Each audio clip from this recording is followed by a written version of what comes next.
സംസ്ഥാന ബാലാവകാശ commission chairperson K V. Manoj Kumar Kannur collectorate ഓഡിറ്റോറിയത്തിൽ സിറ്റിംഗ് നടത്തി.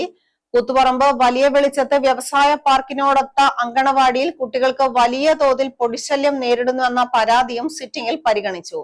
കുട്ടികൾക്ക് യാതൊരു പ്രയാസവും ഉണ്ടാകുന്നില്ലെന്ന് ഉറപ്പുവരുത്താൻ ഗ്രാമപഞ്ചായത്തിന് കമ്മീഷൻ നിർദ്ദേശം നൽകി. പഴയങ്ങാടി മുട്ടം പെരിങ്ങാടി റോഡിൽ വെള്ളക്കെട്ട് ഉണ്ടായി കുട്ടികൾക്ക് നടന്നുപോകാൻ പറ്റാത്ത സാഹചര്യമുണ്ടെന്ന പരാതിയിൽ വെള്ളക്കെട്ട് ഉണ്ടാകുന്ന സാഹചര്യം പരിഹരിച്ചിട്ടുണ്ടെന്ന് കരാറുകാരൻ കമ്മീഷൻ മുമ്പാകെ അറിയിച്ചു. റോഡിന്റെ നിർമ്മാണ പ്രവൃത്തി ദ്രുതഗതിയിൽ പൂർത്തീകരിക്കണമെന്ന് കമ്മീഷൻ കരാറുകാരന് നിർദ്ദേശം നൽകി. 30 പരാതികളിൽ 21 എണ്ണം പരിഹരിച്ചു. ബാക്കി വന്ന പരാതികൾ പരിശോധന നടത്തി തുടർ നടപടികൾ സ്വീകരിക്കാൻ ഉത്തരവ് നൽകാൻ മാറ്റിവെച്ചു. ഇന്നത്തെ സിറ്റിംഗിൽ ആകെ 30 പരാതികളാണ് കമ്മീഷൻ കൺസിഡർ ചെയ്തിട്ടുള്ളത്.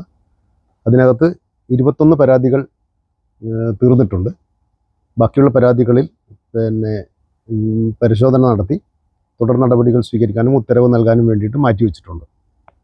അതിൽ തന്നെ വളരെ പ്രധാനപ്പെട്ട 2 പരാതികൾ, ഒന്ന് മുട്ടം പെരിങ്ങാടി റോഡിലെ അതിൻ്റെ പ്രവർത്തനങ്ങൾ, അവിടെ കുട്ടികൾക്ക് വെള്ളക്കെട്ടുണ്ടായി നടന്നു പോകാൻ കഴിയാത്ത സാഹചര്യമുണ്ട് എന്നാണ് പരാതി.